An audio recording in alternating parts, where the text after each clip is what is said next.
শুভ সকাল বন্ধুরা, কেমন আছো তোমরা সবাই? আশা করছি ভগবানের আশীর্বাদে সবাই খুব ভালো আছো। আজকের আরেকটি নতুন ব্লগে তোমাদের সবাইকে সাথে নিয়ে শুরু করলাম। আজ হচ্ছে শুক্রবার 19 এপ্রিল আর এখন বাজে সকাল 7টা। এখন থেকেই আমি আমার ব্লগটা শুরু করলাম। আশা করছি ভালো লাগবে। ভালো লাগলে প্লিজ একটা লাইক কমেন্ট শেয়ার করে দিও। আর নতুন ভিউয়ার্সরা প্লিজ প্লিজ প্লিজ যারা দেখছো আমার চ্যানেলটা এখনও সাবস্ক্রাইব করোনি, প্লিজ সাবস্ক্রাইব করে দিও। দেখতে থাকো, আশা করছি খুব ভালো লাগবে। আজ সকালে উঠেই প্রথমে কাপড়গুলো ভিজিয়ে নিলাম। ভাবলাম এখন তো বাবাই ওঠেনি, আকাশও ওঠেনি, চাটা পরে বসাবো আর দুধটাও পরে গরম করব, তার আগে কাপড়গুলো ভিজিয়ে নিই। দেখলাম আজকে কম কাপড় আছে, তো সেই জন্য ছোটো বালতিটাতে ভেজাতে গেলাম। বুঝতে পারিনি জলটা বেশি হয়ে গেছে। এমনি তো ওই যে নীল রঙের বালতিটা দেখতে পাচ্ছ, ওই বালতিটাতেই ভেজোই। ভিজিয়ে পরে একটা টাব আছে, ওই টাবটাতে কাকিমা নিয়ে নেয়। তো একটু আগের থেকে ভিজিয়ে দিলে কি হয়, কাপড়ের ময়লাগুলো ছেড়ে যায়। তো সেই জন্য আমি চেষ্টা করি উঠে উঠে কাপড়গুলো ভিজিয়ে দেওয়া। তো ওই ছোটো বালতিতে ভেজাতে গিয়ে দেখলে চারিদিকে সার্ফ পড়লো। তো এমনিতেও আমি আজকে এই জায়গাটা একটু ধুতাম, কাকিমাও ধোয়, কিন্তু সকালবেলা আমি বা মা কেউ একজন এই বাথরুম সাইডটা, তারপরে এই সিঁড়ির নিচটা, এই সাইডটা একবার ধুয়ে দিই ভালো করে, তাহলে বেশ ভালো পরিষ্কার হয়ে যায়। আর এমনিতে কাকিমা এসে তো মুছবেই, ঝাঁট দেবে, মুছবে। তো কাকিমা যতক্ষণে আসবে ততক্ষণে জায়গাটা শুকিয়েও যাবে, আবার ঝাঁট দিয়ে মোছাও হবে। তো এই যা। আর বাবাই এখনও ওঠেনি, ওর তো শরীরটা ভালো নেই। আকাশেরও আবার অ্যালার্জিটা প্রচণ্ড পরিমাণে বেড়েছে, ওরও সেই মেডিসিন চলছে। তো হয় না, মেডিসিন খেলে একটা ঘোর ভাব থাকে, তো বাবা ছিল সেটাই হয়েছে। তো এই সুযোগে আমি কিছু কিছু কাজ এগিয়ে নিচ্ছি। তারপরে ওপরে কালকে কিছু কাপড় মেলা হয়েছিল, মানে এত রোদ, বাইরে রোদে কাপড় মিললে না তুলতে পারা যাচ্ছে না সেই সন্ধ্যের আগে। তো সেই মানে রোদে কাপড়গুলো পুরো পুড়ে যাচ্ছে একদম। তো সেই জন্য উপরের দুটো রুমে বলা হয়েছে কাকিমাকে মিলে দিতে, আর যেগুলো খুব দরকার সেগুলো নিচে মিলতে। আর এইদিকে দেখো বাবাই উঠে পড়েছে, বাবাইকে দুধ দিয়ে দিয়েছি, বাবার খাওয়াও হয়ে গেছে, আকাশকেও চা দিয়ে দিয়েছি, আমিও একটু খেলাম। এবার খাওয়ার পর এইদিকে এসেছি রুমটা গুছোতে। আর এদিকে বাবাইকে পড়তে বসিয়েছে, দেখছো বদমাইশি করে বেড়াচ্ছে, বলছে না আমি এখন এটা পড়বো না, ওটা করবো না, এইসব করে বেড়াচ্ছে। আর ওর বাবাকে জ্বালাচ্ছে, যে বাবার শরীরটা ভালো না আর বাবাকে জ্বালাস না। তো তো দেখো সকাল 7টা থেকে কখন যে 9টা বেজে গেল বুঝতেই পারলাম না। কাজ করতে করতে সময় সেই নিজের গতিতেই পেরিয়ে যায়, তাই না? তো সকাল 7টা থেকে উঠে অনেকগুলো কাজও হয়ে গেছে। আজ তো বাবাকে স্কুল পাঠাইনি, কালও পাঠাইনি, আজও পাঠাইনি, দুদিন একটু রেস্ট দিয়ে দিলাম। এবার সেই সোমবার দিকে পাঠাবো, তো সেই জন্য একটু লেট করে ওঠা হচ্ছে। তাছাড়া আরও সকাল করে উঠলে কাজ খুব একটা এগোই না, তার কারণ বাবাইয়ের টিফিন, বাবাইয়ের যেতে যেতেই তো 6টা 10-15 হয়ে যায়। আর এদিকে দেখো বিছানাটা মোটামুটি যা জিনিসপত্র ছিল সব গুছিয়ে দিলাম। আর বাবাই গামছা নিয়ে, একদম গামছা না এখনও পর্যন্ত জায়গাতে মানে রাখতে শিখেনি। যখন আমি একটু বকাবকি করব তখন যেয়ে পরে চুপি চুপি রেখে দেবে, কিন্তু এখনও যেখানে গামছাটা রাখা থাকে সেই জায়গা পর্যন্ত হাত পৌঁছায় না। তো ওই জাম্প করে করে রেখে দেয়। তো এই দেখো আরেকটা গামছা পড়ে আছে, একটা গামছা গুছলাম। আর যখন গামছা নেবে তখন সব গামছাগুলোকে একসাথে নামিয়ে দেবে, সে আমার কাজ বেড়ে যায়। তো এই বিছানাটা মোটামুটি ঝাড়া হয়ে গেল।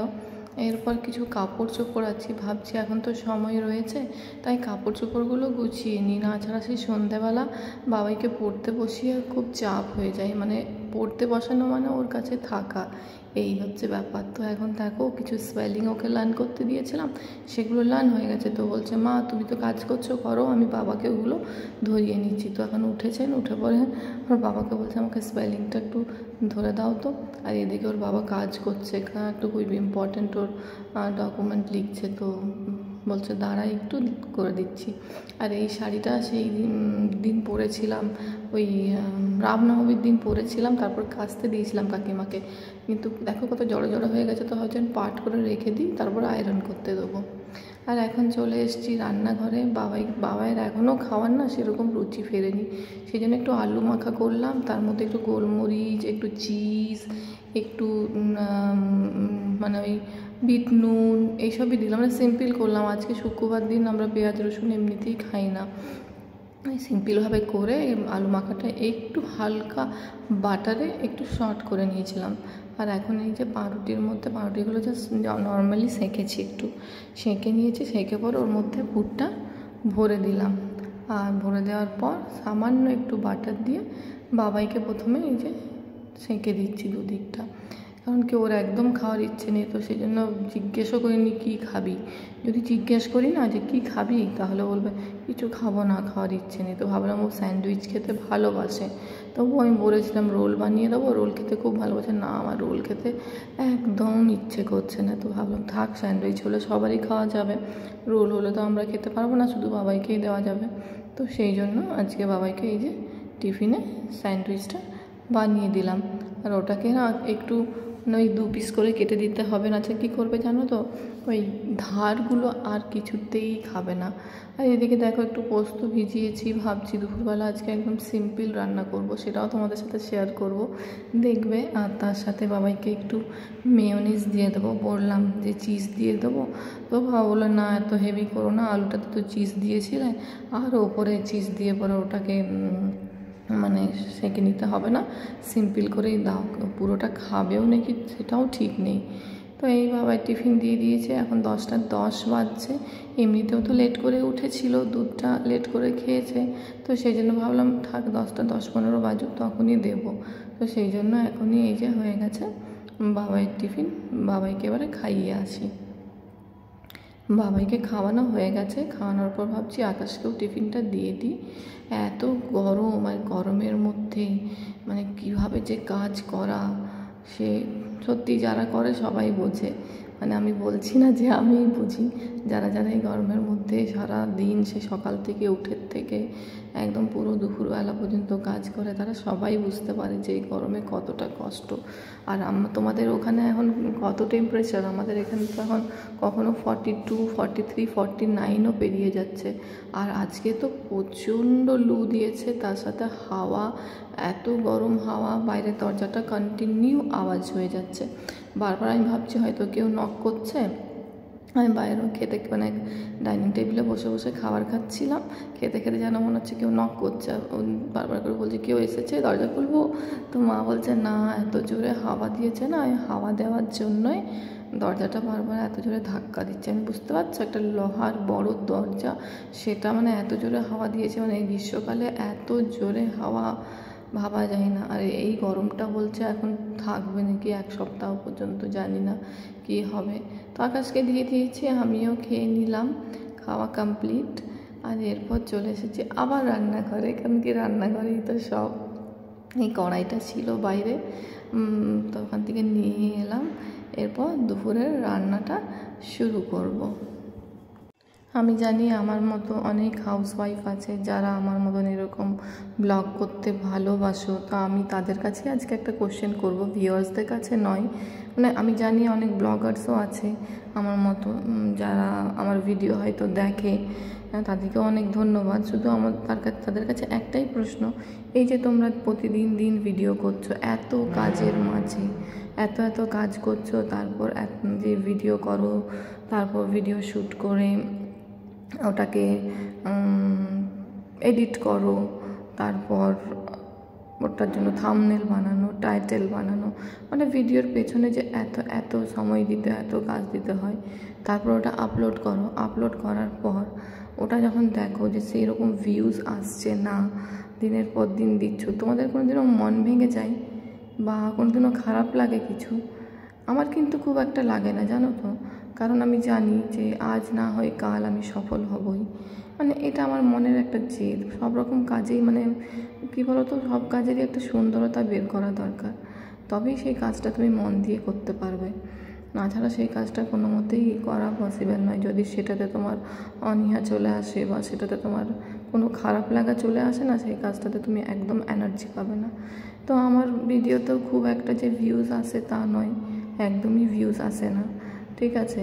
তো তবুও আমি প্রতিদিন সকালে একটা এনার্জি নিয়ে ভিডিও করা শুরু করি, শ্যুট করা শুরু করি, আর তারপর ওটাকে এডিট করে থাম্বনেল বানিয়ে, টাইটেল বানিয়ে আপলোড করি।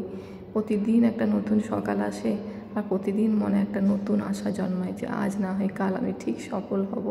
তো তোমরা আমার সাথ দেবে। তো তোমরাও জানাবে তোমাদের আমার মতো কার কার ফিলিংস একই, আর কার কার নয়, কারা কারা এটা ভাবো যে আর করবো না, হেরে গেছি, আর পারবো না। এটা কোনো দিনও করো না কেউ। সবসময় মনে একটা জোর রেখো যে হ্যাঁ একদিন না একদিন পারবই। যে কাজটা তুমি শুরু করেছো সেটা তুমি যতক্ষণ পর্যন্ত সফল হবে না সেই কাজটা করে যেও, এইটুকুনি বলবো। তো দেখো আমার পোস্ত বাটা হয়ে গেল। মায়ের বাড়িতে তোমার মিক্সার গ্রাইন্ডারে নিরামিষের দিনে পোস্ত বাটা হয় না, সেদিন আমরা শিলনোড়াতেই বাটি। আর নর্মাল ডেজে যদি কোনো দিন পেঁয়াজ দিয়ে পোস্ত হয় তো সেদিন আমরা গ্রাইন্ডারে বেটে নিই। তো আজ তো সব কিছু নিরামিষ রান্না, তো সেই জন্য তোমার পোস্তটা আমি শিলনোড়ায় বেটে নিলাম। আর পোস্ত মোটামুটি বেটে নিয়েছি। আর এদিকে দেখো ভেন্ডি ভাজাটাও হয়ে গেল। দেখতে পেলে তো দুটো কাজ একসাথে করে নিলাম। ভেন্ডিটা চাপিয়ে ওইদিকে পোস্তটা ফটাফট ভেজে নিলাম। এবার এই কড়াইয়েই আমি এই যে পোস্তটা করে নেবো। আজকে আর মানে পোস্তর আলুটা আগের থেকে সেদ্ধ করে নিয়েছিলাম, ভেবেছি আজকে আর ওই কষে করবো না, আজকে এমনিতেও তাড়াতাড়ি রান্নাগুলো কমপ্লিট করবো। আজ একটু না বাইরে যাব, তো সেই জন্য একটু কাজ আছে, তো সেই জন্য ভাবলাম যে রান্নাটা ফটাফট করে নিই। তো সেই জন্য আলুটা সেদ্ধ করে নিয়েছিলাম। সেদ্ধ করে নিলে আলু পোস্ত করতে বেশি সময় লাগে না। তো এই আলুটা হালকা একটু তেল দিয়ে সট করে নিলাম, খুবই হালকাভাবে ভেজে নিলাম। আর একটু জল দিয়েছি, কারণ কি আমরা কেউ কেউ একটু ঝোল ঝোল পোস্ত খেতে ভালোবাসি, আবার কেউ কেউ একটু শুকনো পোস্ত খেতে ভালোবাসি। তো এই হচ্ছে ব্যাপার। তো একটু জাস্ট ফুটতে দেবো, তারপর এক বাটি তুলে রেখে দেবো ঝোল পোস্ত। তারপর একদম মাখো মাখো হয়ে গেলে, এই দেখো একদম ঢাকা দেওয়ার পর মাখো মাখো হয়ে গেছে, সেটা একটা আলাদা পাত্রে তুলে রেখে দিচ্ছি। আর যেদিন কথাটা কেমন জড়িয়ে গেল জানি না কেন। তো যেদিন নিরামিষ রান্না করি না সেদিন দেখবে রান্নাটা খুব তাড়াতাড়ি হয়ে যায়। আর পেঁয়াজ রসুন দিয়ে রান্না করলে সময়টা একটু বেশিই লাগে, তাই না?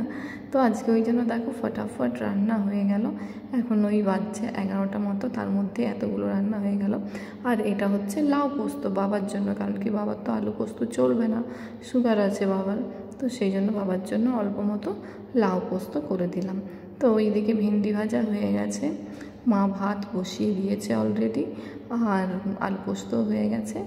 আর এই হচ্ছে লাউ পোস্ত। এরপর করব মুগের ডাল নারকেল দিয়ে, ফোড়নে একটু ওই 5 ফোড়ন আর একটু হিং দিয়েছি, এই যা, আর কিছু না। আর একটু যদি এটা শুক্রবার না হয় অন্যবার হতো তাহলে একটু রসুনের ফোড়ন আর একটা টমেটো দিতাম, কিন্তু যেহেতু শুক্রবার সেই জন্য আমরা টক আঁশ খাই না, তো সেই জন্য ওইটুকুনি দিলাম। তো চলো আজকের ব্লগটা আমি এখানেই শেষ করব। আশা করছি ভালো লাগবে আজকের ব্লগটা। প্লিজ পুরোটা দেখো বন্ধুরা, সাথে থেকো। আবার নতুন ব্লগে ফিরে আসবো তোমাদের সাথে শেয়ার করতে। সবাই ভালো থেকো, সুস্থ থেকো। Tata, by.